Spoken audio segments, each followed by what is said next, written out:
Hello everyone, welcome to Crystal IQ Knowledge. इस video में हम पढ़ेंगे class 11th Indian constitution at work. जो बुक है आपकी, उसका चैप्टर 3 इलेक्शन एंड रिप्रेजेंटेशन।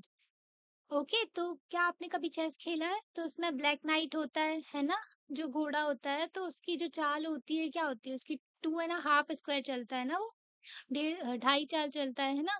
पर अगर वो सीधा चलने लगे फिर क्या होगा? चेस का कोई मतलब नहीं रहेगा ना, अगर इसका जो उसकी जो चाल है वो ही बदल जाएगी, है ना। और अगर क्रिकेट भी देखा होगा, तो क्रिकेट में अगर एम्पायर ही नहीं होगा तो डिसाइड कौन करेगा? हाँ, तो फिर कोई भी स्पोर्ट हो तो उसमें कुछ रूल्स होते हैं, है ना। कोई भी जो स्पोर्ट ले लो आप, चाहे फुटबॉल हो, बैडमिंटन हो, हॉकी हो, है ना। तो हर स्पोर्ट में रूल्स होते हैं जो कि सभी लोग फॉलो करते हैं। रूल्स एंड जो और अगर रूल्स को चेंज करोगे आप और आउटकम को तो आउटकम भी चेंज जाएगा, है ना। गेम का आउटकम भी एकदम अलग हो जाएगा अगर आप रूल्स बदल दोगे तो, है ना।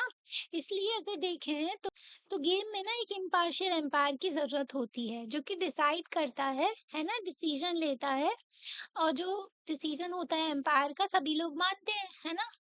रूल्स और एम्पायर दोनों चीजों को सभी लोग मानते हैं, फिर गेम खेला जाता है ना। तो सही गेम क्या होता है ना, ऑल्सो ट्रू ऑफ इलेक्शंस, है ना। What is true of game is also true of election. ऐसे ही इलेक्शन में भी होता है ना। तो कुछ डिफरेंट रूल्स होते हैं, सिस्टम होते हैं, जिस तरीके से इलेक्शन कंडक्ट करवाया जाता है। अगर इलेक्शन ही ढंग से कंडक्ट नहीं किया जाएगा, है ना, करप्शन होगा इलेक्शन में, फ्री एंड फेयर इलेक्शन नहीं होगा, तो उसके आउटकम भी तो वही आएंगे ना, कि कोई डोमिनेटिंग पर्सन होगा, कोई करप्ट इंसान होगा, या फिर कोई जो बहुत ताकतवर इंसान होगा, मनी एंड मसल पावर के थ्रू जीत जाएगा वो, है ना। या फिर खरीद करके इलेक्शन कमीशन को, है ना। तो उससे क्या होगा कि अनफेयर गवर्नमेंट आ जाएगी फिर। ओके, तो इलेक्शन भी सही से होने चाहिए। तो आउटकम जो है इलेक्शन का डिपेंड करता है रूल्स पर, ठीक है, जो अडॉप्ट किए जाते हैं। आपको ना कुछ मशीनरी की जरूरत पड़ती है, जिसके थ्रू इलेक्शन कंडक्ट करवाए जाते हैं इम्पार्शियल मैनर में। बहुत बड़ा प्रोसेस होता है। अपनी जो कंट्री है ना, वर्ल्ड की लार्जेस्ट डेमोक्रेसी है। ओके, इतनी बड़ी डेमोक्रेसी में इतने सारे स्टेट्स हैं अपने यहाँ, 28 स्टेट्स हैं, है ना। और फिर 8 यूनियन टेरिटरीज है अपने यहाँ। तो 28 स्टेट्स में इलेक्शन कंडक्ट करवाना तो बहुत ही चैलेंजिंग टास्क होता है, वो भी free and fair. Okay, national level के इलेक्शन जो होते हैं वो तो अलग ही बात हो गई, ठीक है, पार्लियामेंट की बात हो गई। और फिर उसके बाद में स्टेट लेवल में स्टेट गवर्नमेंट होती है, उनके इलेक्शन, पंचायत के इलेक्शन, म्यूनिसिपैलिटी के इलेक्शन, प्रेसिडेंट, वाइस प्रेसिडेंट, इन सबके इलेक्शन होते हैं। तो इलेक्शन कंडक्ट करवाना, ठीक है, इम्पार्शियल मैनर में, तो ये बहुत ही इंपॉर्टेंट होता है इलेक्टोरल पॉलिटिक्स में, ठीक है। तो इसको आप ऐसे नहीं छोड़ सकते किसी गवर्नमेंट के ऊपर, है ना, कि गवर्नमेंट ही करेगा, गवर्नमेंट ही सब कुछ करवाने लगेगी ना इलेक्शन का, तो कोई दूसरा पावर पे आ ही नहीं पाएगा। ओके, तो इसलिए ना बेसिक डिसीजन होता है अबाउट जो इलेक्शन का जो डिसीजन होता है, तो वो कॉन्स्टिट्यूशन में लिखा हुआ है सब कुछ हमारे यहाँ, ठीक है। जो इलेक्शन कमीशन ऑफ इंडिया है ना, इंडिया का इलेक्शन कमीशन, तो उसमें ना आर्टिकल 324 से लेकर के 329 तक जो है पावर्स दी गई है संविधान में। पार्ट 15 में, ओके, सॉरी, पार्ट 15 में है ना, 5 हो गया ये, सॉरी, ऐसा होगा ना। ओ सॉरी सॉरी। ओके, हाँ, तो पार्ट 15 में इलेक्शन कमीशन के बारे में पूरी इंफॉर्मेशन दी गई है। ओके, तो इस चैप्टर में ना हम कॉन्स्टिट्यूशनल प्रोविजंस जानेंगे, जो इलेक्शन के और रिप्रेजेंटेशन के, है ना, रिप्रेजेंटेशन भी समझेंगे। ओके, तो फोकस करेंगे हम इम्पोर्टेंस ऑफ मेथड, जो मेथड होती है ना जिसके थ्रू इलेक्शन कंडक्ट करवाए जाते हैं, और इलेक्शन जो हमारे संविधान में दिया हुआ है ना। और जो इम्प्लीकेशन होता है कॉन्स्टिट्यूशनल प्रोविजन का, impartial machinery for conducting the election. तो कॉन्स्टिट्यूशनल प्रोविजन की वजह से जो इम्पार्शियल, मतलब कि कॉन्स्टिट्यूशनल प्रोविजन है, उसकी वजह से इम्पार्शियली कंडक्ट कराए जाते हैं इलेक्शन, बिना किसी जो धांधलेबाजी के इलेक्शन ढंग से कंडक्ट हो। तो कॉन्स्टिट्यूशनल प्रोविजंस में दिया गया है उसका, ठीक है। तो हम इसमें देखेंगे, सजेशन भी है कि अमेंड करना चाहिए कुछ प्रोविजंस को, जो भी जिन प्रोविजन में भी हमको लगता है ना कि टाइम के साथ चेंज होना चाहिए, उसके बारे में भी हम पढ़ेंगे। ओके, और फिर चैप्टर को पढ़ने के बाद में आप समझ पाएंगे कि different method of election election कितने टाइप के, मतलब कई तरीके की मेथड होती है इलेक्शन की, है ना? तो उसको भी, सिस्टम ऑफ इलेक्शन जो है हमारे देश में ऐसा अडॉप्ट क्यों किया गया, ओके। तो और भी चीजें जानेंगे इसके बारे में, एंड इम्पोर्टेंस देखेंगे, जो provision free and fair election किस तरीके से कंडक्ट करवाए जाते हैं और उनकी इम्पोर्टेंस क्या होती है ना? और डिबेट देखेंगे electoral reform, time to time electoral reform किए गए, जैसे कि पहले बैलेट बॉक्स में पेपर डाल करके इलेक्शन होता था, फिर उसके बाद में ईवीएम आ गई, मशीन आ गई जिसमें बटन दबाते हैं ना, तो फिर ईवीएम के थ्रू होने लगा। फिर photo photo voter identity card हो गया था, ठीक है, मतलब कि अब वोटर की जो है फोटो भी आने लगी, आइडेंटिटी कार्ड जो आता था ना पहले, तो उसमें भी। तो कई सारे इलेक्टोरल रिफॉर्म भी किए जाए, कई सारी कमिटीज होती हैं जो कि रिकमेंड करती हैं इन सबको, ओके। तो अभी देखते हैं हम यहाँ पर इलेक्शन एंड डेमोक्रेसी। तो दो सिंपल क्वेश्चंस हैं about the election and democracy. Can we have democracy without holding election? क्या डेमोक्रेसी हो सकती है बिना इलेक्शन के? और होल्ड कर सकते हैं इलेक्शन विदाउट हैविंग डेमोक्रेसी? अगर किसी कंट्री में डेमोक्रेसी नहीं है और इलेक्शन फिर भी कंडक्ट करवाए जाते हैं, तो ऐसा हो सकता है क्या? ठीक है, तो इसका डिस्कशन करेंगे हम। तो फर्स्ट क्वेश्चन जो है हमको इसके बारे में ना याद दिलाता है, necessity of representation in a large democracy. सारे सिटीजन जो होते हैं, कितना जरूरी है रिप्रेजेंटेशन एक बड़ी डेमोक्रेसी में, है ना? हमारा देश वर्ल्ड की लार्जेस्ट डेमोक्रेसी है। सारे सिटीजन जो है डायरेक्ट पार्ट नहीं ले सकते हर डिसीजन मेकिंग में। आप देखोगे इतनी सारी पॉपुलेशन है ना, 140 करोड़ से ज्यादा लोग रहते हैं हमारे यहाँ। तो डायरेक्टली सभी लोग थोड़ी ना पार्ट ले सकते हैं डिसीजन मेकिंग में, है ना? जैसे कि कौन सा कानून की जरूरत है, क्या रिफॉर्म होने चाहिए, क्या जो भी चेंज करना है, ठीक है, लॉ में। तो ये सारी चीजें हर कोई थोड़ी ना डिसीजन ले सकता है। अगर सभी लोग डिसीजन ले सके तो इलेक्शन की जरूरत क्या पड़े, है ना? पहले क्या होता था कि एक कबीला होता था, तो उन लोग सब लोग मिलकर के डिसीजन ले लेते थे, तो उनको इलेक्शन की जरूरत नहीं पड़ी, है ना? पर अभी इतने सारे लोग हैं तो ये लोग डायरेक्टली पार्टिसिपेट नहीं कर सकते। इसीलिए हमको रिप्रेजेंटेटिव्स की ज़रूरत होती है, और रिप्रेजेंटेटिव्स को कैसे चुनते हैं? इलेक्शन के थ्रू चुनते हैं, है ना? तो इसीलिए इलेक्शन जो है इम्पोर्टेंट हो जाता है। जब हम इंडिया की बात करते हैं तो इंडिया हमारी डेमोक्रेसी है ना? तो हमारे दिमाग में आता है कि जो लास्ट क्या था कि इलेक्शन ही होते हैं, है ना? इलेक्शन अगर देखें तो इंडिया में तो इलेक्शन एक त्योहार की तरह मनाए जाते हैं, है ना? इतना ज़्यादा ढोल धमाका और ज़माने भर की चीज़ें होती है। इलेक्शन जो है आजकल ना सिंबल बन गया है डेमोक्रेसी में, मतलब एक डेमोक्रेटिक कंट्री होगी ना तो डेमोक्रेटिक प्रोसेस होगा उसमें। ओके, तो डेमोक्रेटिक प्रोसेस में इलेक्शन तो होगा ही, ठीक है। तो हम जो अलग अलग कर सकते हैं, मतलब कि डिस्टिंग्विश कर सकते हैं डायरेक्ट एंड इनडायरेक्ट डेमोक्रेसी में भी। एक डायरेक्ट डेमोक्रेसी वो होती है जहां पर डेमोक्रेसी कितने टाइप की होगी? 2 टाइप की हो गई, direct democracy and indirect democracy हो गई। तो डायरेक्ट डेमोक्रेसी वो होती है जहाँ पर जो सिटीजन डायरेक्टली पार्टिसिपेट करते हैं day to day decision making में, है ना? और जो गवर्नमेंट किस तरीके से चलनी चाहिए उसमें, ठीक है। एंशियंट ग्रीस, पहले के टाइम पर ना, बहुत पुराने टाइम की बात है, तो ग्रीस में ना पहले डायरेक्ट डेमोक्रेसी ही हुआ करती थी, सिटीजन डायरेक्टली पार्टिसिपेट किया करते थे जो उनके day to day decision making होती थी उसमें। एग्जाम्पल के तौर पे हम ग्रीस का ले सकते हैं, ठीक है, एंशियंट सिटी स्टेट जो ग्रीस में था पहले।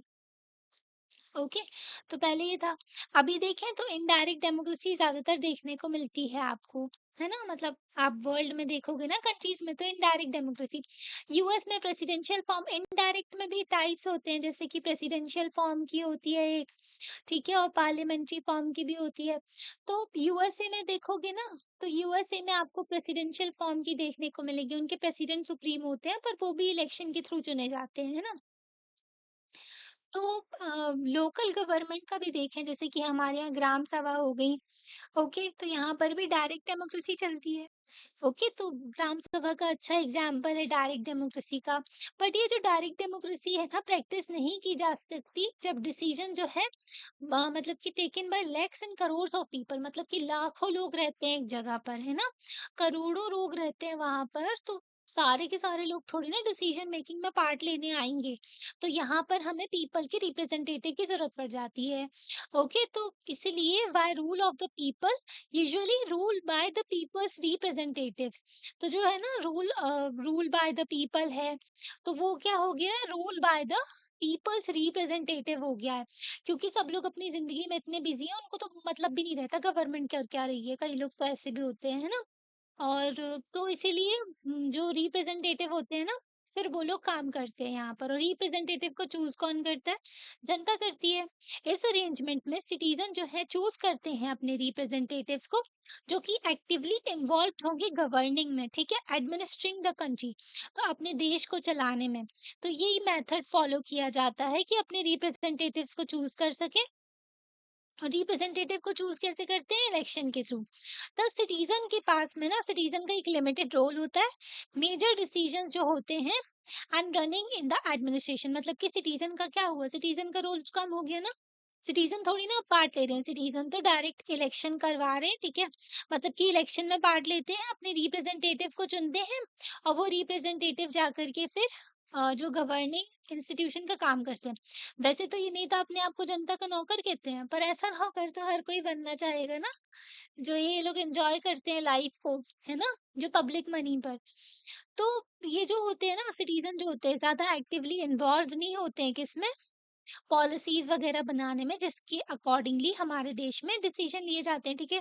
जो भी काम होगा, तो जैसे किसी पर्टिकुलर, जैसे किसानों के लिए कुछ चीज़ें लेकर के आनी, स्कीम वगैरह, तो ये पॉलिसी फॉर्मुलेशन का काम जो होता है ना, फिर ये लोग करते हैं रिप्रेजेंटेटिव। और रिप्रेजेंटेटिव भी क्या ही, मतलब आज के टाइम पर तो जितने भी ऑफिसर्स हैं ना, आईएएस ऑफिसर्स होते हैं, ओके, जो पी बैकडोर में जो काम करते हैं ना, कमिटी में जो अच्छे खासे पढ़े लिखे लोग होते हैं, वो ये सारा काम करते हैं। ये रिप्रेजेंटेटिव्स तो बस एंजॉय करते हैं लाइफ को, ओके। तो सिटीजन जो होते हैं इन्वॉल्व्ड ओनली डायरेक्टली थ्रू, मतलब कि सिटीजन किस में इन्वॉल्व होते हैं? सिटीजन इन्वॉल्व होते हैं इलेक्शन में। इलेक्ट करते हैं किसको? अपने रिप्रेजेंटेटिव को चुनते हैं। इस अरेंजमेंट में जितने भी मेजर डिसीजन जो होते हैं, इलेक्टिव रिप्रेजेंटेटिव लेते हैं। जो भी बड़े-बड़े डिसीजन होते हैं, कौन लेता है? ये नेता लोग तो लेते हैं, ये इलेक्टेड रिप्रेजेंटेटिव जो होते हैं। ओके, तो एक मेथड होता है जिसके थ्रू पीपल जो है इलेक्ट करते हैं अपने रिप्रेजेंटेटिव को। तो ये बहुत ही इंपॉर्टेंट हो जाता है। सेकंड क्वेश्चन आता है कि जहाँ पर जैसे कि that not all elections are democratic, तो आप ऐसा नहीं कह सकते कि सारे के सारे इलेक्शन जो है वो डेमोक्रेटिक हो जाएं। नॉन डेमोक्रेटिक कंट्री में भी इलेक्शन कंडक्ट करवाए जाते हैं। Large number of non democratic country hold election, okay. In fact non democratic जो रूलर्स होते हैं, वो अपने आप को ना दिखाते हैं कि वो क्या है, डेमोक्रेटिक है। जैसे कि नॉर्थ कोरिया है ना, north Korea Korea sorry north Korea जो है वो अपने आप को रिपब्लिक ऑफ कोरिया के तौर पे बताता है, पर वो तो एक अथॉरिटेरियन लीडर है ना, किम जोंग उन है वहां पर, जो कि अपनी मनमानी करता है सारी की सारी, है ना। तो जो ना, जो लीडर होते हैं वहां के, वो अपने आप को क्या बताते हैं कि वो डेमोक्रेटिक है, ठीक है। वो क्यों बताते हैं? इलेक्शन करवा के बताते हैं, मतलब बोलते हैं कि हमने भी इलेक्शन करवाए। पर वो इलेक्शन इस तरीके से कराते हैं कि उनके रूल को कोई खतरा नहीं होता है ना, वो फिर से पावर में आ जाते हैं। ओनली जो डिक्टेटर बचा है ना यूरोप में, अलेक्जेंडर लुकाशेंको है, जो कि बेलारूस में है, ठीक है। वो इतने सालों से पावर में है ना, तो वो हट ही नहीं रहा पावर से, मतलब कि। तो can you think of some examples of such non democratic election? तो आप नॉन डेमोक्रेटिक इलेक्शन का एग्जांपल दे सकते हो, जैसे कि बेलारूस का दिया, यहाँ पर अभी इलेक्शन भी हुआ था, तो वो फिर से पावर में आ गया, ठीक है। मतलब उसका रूल जो है ना, वो इस तरीके से इलेक्शन कंडक्ट करवाता है कि उससे कोई जीत ही ना सके, है ना। मतलब कि सारे जो है अपने नाम से वोट डलवा लिए। ओके, चाइना में भी यही सीन देखने को मिलता है। तो आप डिस्टिंग्विश कर सकते हो, अलग-अलग कर सकते हो डेमोक्रेटिक को नॉन डेमोक्रेटिक इलेक्शन में। What can be done to ensure that election in a country will be conducted in democratic way? तो ऐसे क्या करना चाहिए कि इलेक्शन जो है एक देश में वो डेमोक्रेटिक हो? तो दिस इज वेयर कॉन्स्टिट्यूशन का, तो यहाँ पर आता है कॉन्स्टिट्यूशन का रूल, संविधान का रूल आ जाता है। कॉन्स्टिट्यूशन जो है डेमोक्रेटिक कंट्री का, तो वो ना बेसिक रूल लेस डाउन करते हैं कि कुछ बेसिक रूल्स है कॉन्स्टिट्यूशन में लिखे रहते हैं, उन रूल्स को सभी लोग फॉलो करते हैं। ये जो डिटेल्स होते हैं usually left to work out by the sorry तो बेसिक रूल जो है वो तो संविधान में लिख दिए हैं, पर और भी जो डिटेल की चीजें हैं ना, वो जो है लॉज वगैरह पास करते हैं लेजिस्लेचर, जो लॉ मेकिंग का काम करते हैं ना, एमपीज हो गए पार्लियामेंट में, है ना, तो वो लोग ये काम करते हैं। These basic rules are, basic rule क्या मतलब कि क्या हो गया, जो अब ऐसा नहीं है कि सारे के सारे डिसीजन इलेक्शन से रिलेटेड जो है, जो गवर्नमेंट लेगी इलेक्शन से रिलेटेड, और भी चीजें होती हैं, जैसे कि कितने साल के जो लोग हैं वो वोट दे सकते हैं, है ना। 1969 तक वोटिंग का अधिकार जो था, 19 सॉरी 1969 तक 21 साल तक के लोगों को वोटिंग का अधिकार था। फिर 1969 में 61st कॉन्स्टिट्यूशनल अमेंडमेंट किया गया, तो इसको चेंज कर करके 18 कर दिए एज, मतलब कि 18 साल के जितने भी ऊपर के लोग हैं वो वोट दे सकते हैं। कौन से लोग हैं जो इलेक्शन लड़ सकते हैं ना, इलेक्शन में खड़े हो सकते हैं, एलिजिबल टू कंटेस्ट, है ना। जैसे कि जो इंसान 25 इयर्स का हो जाता है, तो वो लोकसभा के इलेक्शन में पार्ट ले सकता है, कंटेस्ट कर सकता है ना। तो वो जो भी है, तो वो इंसान जो है, जैसे कि 35 का हो जाता है तो वो गवर्नर बन सकता है, 30 का हो जाता है तो वो क्या हो सकता है, राज्यसभा में जो है, राज्यसभा के लिए इलेक्शन के लिए कंटेस्ट कर सकता है ना। और 21 की एज होती है तो उसके अकॉर्डिंगली जो पंचायत के इलेक्शन होते हैं, म्युनिसिपैलिटी के होते हैं, तो वहां पर जो है खड़े हो सकते हैं इलेक्शन में। कौन सुपरवाइज करेगा इलेक्शन को, ये भी डिसीजन जो होता है लेजिस्लेचर वगैरह लेते हैं। How do the voters choose their representative, voters अपने रिप्रेजेंटेटिव को किस तरीके से चूज करते हैं, तो ये भी जो डिसीजन होता है ना, ये भी लिया जाता है। How are the votes to be counted and representatives elected, किस तरीके से वोट जो होती है वो उसको काउंट की जाती है। ठीक है, सारे इलेक्शन होने के बाद में मतलब सभी लोग बंद रहते हैं वहां पर, है ना। और जो भी इलेक्शन कंडक्ट करवाते हैं ना, टीचर्स वगैरह, सबकी ड्यूटी लगती है वहां पर। ठीक है, तो वो लोग जो है फिर वोटिंग का काउंट करते हैं वोट्स को, है ना। और रिप्रेजेंटेटिव्स फिर इलेक्ट होते हैं। लाइक मोस्ट डेमोक्रेटिक कॉन्स्टिट्यूशन, ज्यादातर जो डेमोक्रेटिक कॉन्स्टिट्यूशन है, वैसे ही हमारा जो संविधान है इंडिया का, वो ये सारे क्वेश्चंस के आंसर देते हैं। जैसे कि फर्स्ट 3 क्वेश्चंस जो है यहाँ पर इलेक्शन के बारे में, फ्री एंड फेयर के बारे में है, जिसको हम डेमोक्रेटिक भी कह सकते हैं। लास्ट 2 क्वेश्चंस जो है वो इंश्योर कर रहे हैं कि फेयर रिप्रेजेंटेशन हो, है ना, सभी लोगों का जो है रिप्रेजेंटेशन ढंग से हो, है ना। जैसे कि वन वैल्यू वन वोट की बात करते हैं, मतलब कि एक वोट की एक वैल्यू होनी चाहिए, वन वोट वन वैल्यू, है ना। तो ये बहुत ही इंपॉर्टेंट प्रिंसिपल होता है, इसलिए अगर 10 लाख पॉपुलेशन पे एक रिप्रेजेंटेटिव जो होता है, तो वैसे ही 10 लाख पॉपुलेशन में कहीं और का रिप्रेजेंटेटिव होगा। तो पॉपुलेशन के बेसिस पे डिसाइड किया जाता है कॉन्स्टिट्यूएंसी, ना कि स्टेट वगैरह के बेसिस पे, है ना। मतलब बाउंड्रीज जो होती है कॉन्स्टिट्यूएंसी की, पॉपुलेशन के बेसिस पे डिफाइन होती है। ओके, तो इसके बारे में ना, इन दिस चैप्टर आपको ना बोथ दीज एक्सपेक्ट जो है कॉन्स्टिट्यूशनल प्रोविजन जो इलेक्शन के बारे में जानने को मिलेगा। इलेक्शन सिस्टम इंडिया में आपने देखा होगा कि डिफरेंट मेथड होते हैं इलेक्शन कंडक्ट करवाने के, है ना। तो आप सोचते भी होंगे कि जो ये है क्या, मतलब है ना, डिफरेंट होते हैं मेथड्स इलेक्शनरिंग के and campaigning in the elections. तो डिफरेंट मेथड्स हैं क्या इलेक्शन के, और सिस्टम क्या है, किस तरीके से इलेक्शन कंडक्ट करवा जाते हैं, कौन सी अथॉरिटीज होती है, रूल्स कौन से होते हैं, डूज एंड डोंट्स, क्या कर सकते हैं क्या नहीं कर सकते, जो is that what election system is all about. तो बस इतना ही है क्या इलेक्शन सिस्टम में। तो आप ना मतलब सोचते होगे, वंडर करते होगे कि जो कॉन्स्टिट्यूशन जो है, constitution need to write down how the votes are to be counted and representatives elected. तो क्या संविधान में ये भी लिखना पड़ता है कि किस तरीके से वोटिंग वोट्स की काउंटिंग होगी और रिप्रेजेंटेटिव इलेक्ट होंगे। तो क्या ये बहुत ही कॉमन है, ठीक है। ऑब्वियस है, बहुत ही ज्यादा पीपल, जनता जाती है और वोट करती है। कैंडिडेट जो होते हैं, जिनको सबसे ज्यादा वोट मिलते हैं, वो इलेक्ट होते हैं। That is what election are all over the world. क्या हर जगह इसी तरीके से इलेक्शन होते हैं। तो आपको ना, और हमको इतना सोचने की जरूरत क्यों है ना। तो वी नीड टू, हमें सोचने की जरूरत है, क्योंकि ये क्वेश्चन जो है इतना सिंपल है नहीं, इलेक्शन ना थोड़ी कॉम्प्लिकेटेड हो जाता है। अगर आप डिफरेंट सिस्टम्स को जानने की कोशिश करोगे, अलग अलग देश में किस तरीके से इलेक्शन कंडक्ट करवा जाते हैं और हमारे देश में किस तरीके से होते हैं, तो बहुत ही ज्यादा डिफरेंस है ना।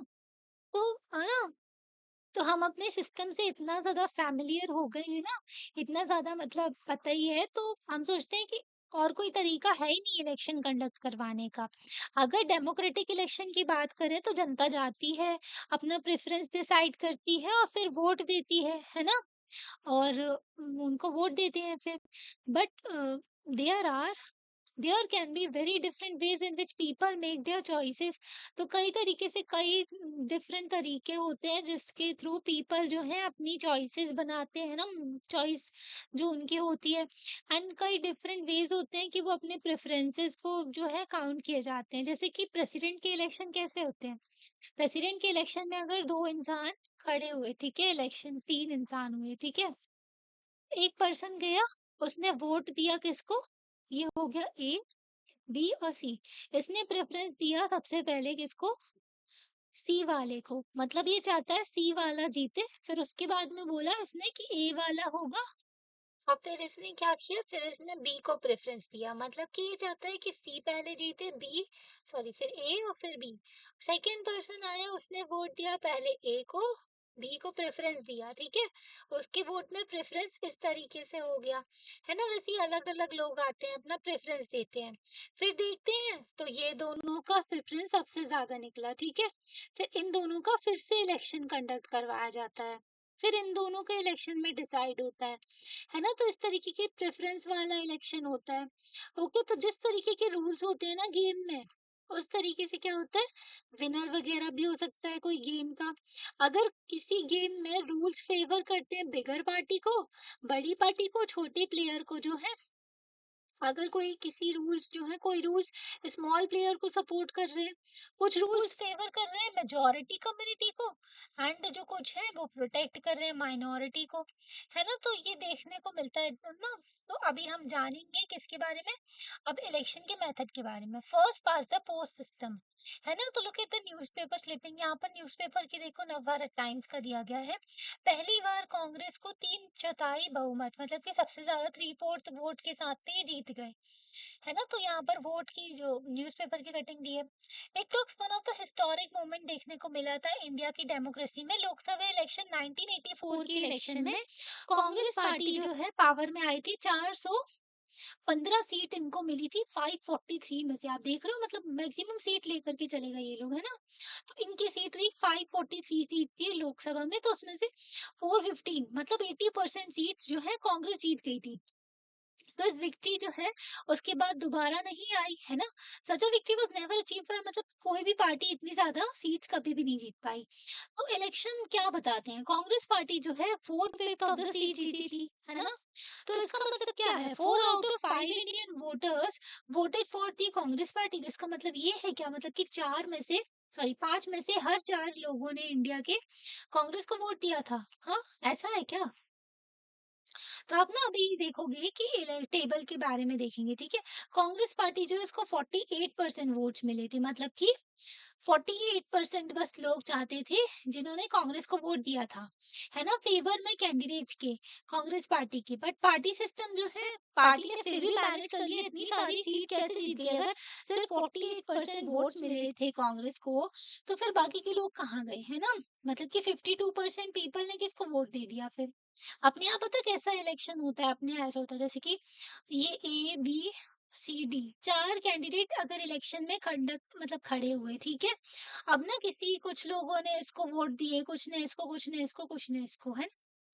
अगर इसको मान लो 25% वोट मिले, है ना, ए को, इसको मिल गए कितने? 15%, इसको मिल गए 35%, और कितने बचे फिर? 25 बचा ना? तो 25 इसको मिल गए। सबसे ज़्यादा वोट किसको मिले? इसको मिले 35% को, है ना? पैसे 35%, तो ये वाला जीत जाएगा। बाकी सारे लोग जो है अंडर रिप्रेजेंटेटिव रह जाते हैं, मतलब इन लोगों ने, बाकी लोगों ने इनको वोट दिया है तो ये वाला नहीं जीतेगा, सबसे ज़्यादा इसको मिले। तो इस तरीके का सिस्टम चलता है हमारे यहाँ, है ना? तो ऐसे ही इलेक्शन के थ्रू ये लोग जीत गए थे। तो votes and seats won by major major parties in Lok Sabha election. तो यहाँ पर देखो, ये 40 जो कांग्रेस थी 48% इनको वोट्स मिले, 415 सीट। बीजेपी को 7.4% जो वोट्स मिले और 2 सीट्स मिली। जनता जो रही उनको, जनता दल जो है उनकी पार्टी को तो अलग-अलग पार्टीज के यहाँ पर वोट्स एंड सीट बताए हैं।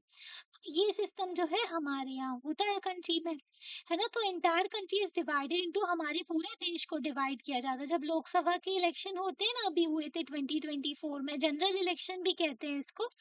तो अभी हुए ना, तो 543 कॉन्स्टिट्यूएंसीज में बांटा जाता है, क्योंकि हमारे यहाँ लोकसभा में 543 सीट्स हैं, है ना?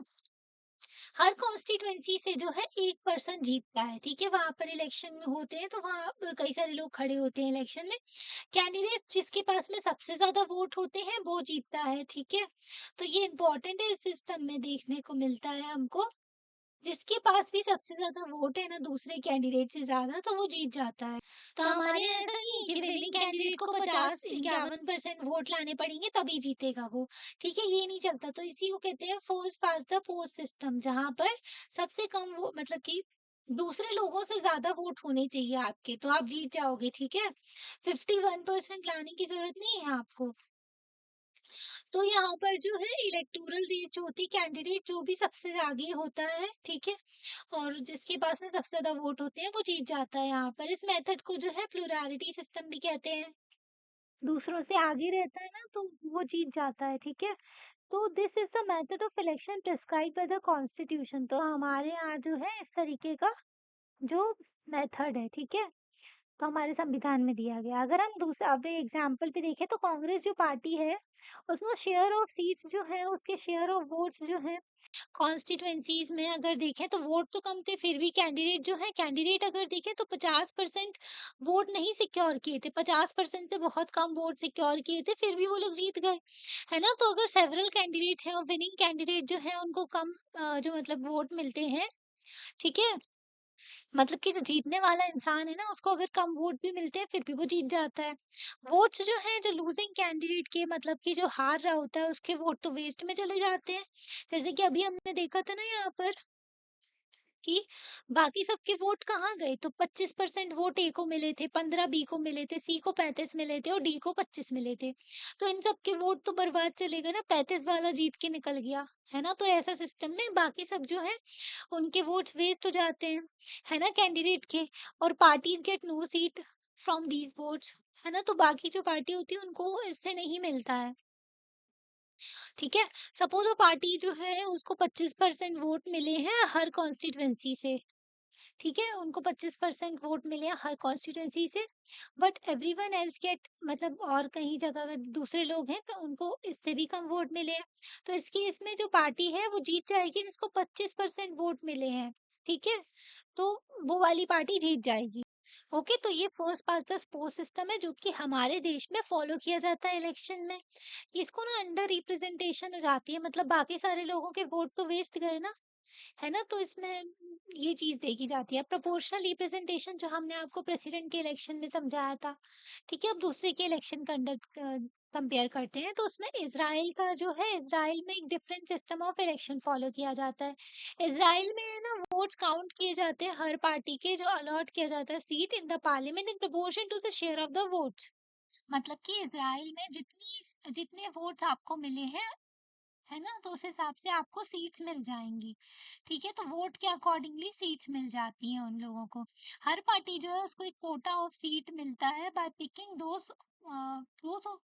Those many of its nominee from a preference list that has been declared before the elections.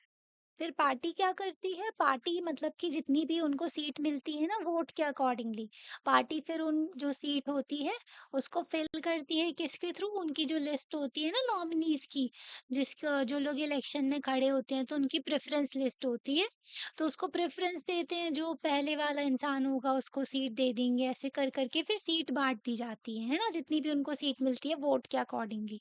तो इस सिस्टम को क्या बोलते हैं, प्रोपोर्शनल रिप्रेजेंटेशन सिस्टम कहते हैं। इसमें क्या होता है कि पार्टी जो होती है उसको उतनी ही सीट मिलती है जितने उसके वोट रहते हैं, है ना? तो सेम प्रोपोर्शन ऑफ सीट मिलती है जितने उसके वोट रहते हैं। तो प्रोपोर्शनल सिस्टम में ना टू वेरिएशंस देखने को मिलते हैं। In some countries like Israel and Netherland की बात करें तो यहाँ पर कंट्री जो है एक पूरे देश को ही वो लोग कॉन्स्टिट्यूएंसी मान लेते हैं, वन कॉन्स्टिट्यूएंसी मान लेते हैं, ठीक है? और फिर उसी में and seats are allocated to each party, हर पार्टी को फिर सीट बांट दी जाती है उनके वोट के अकॉर्डिंगली, ठीक है?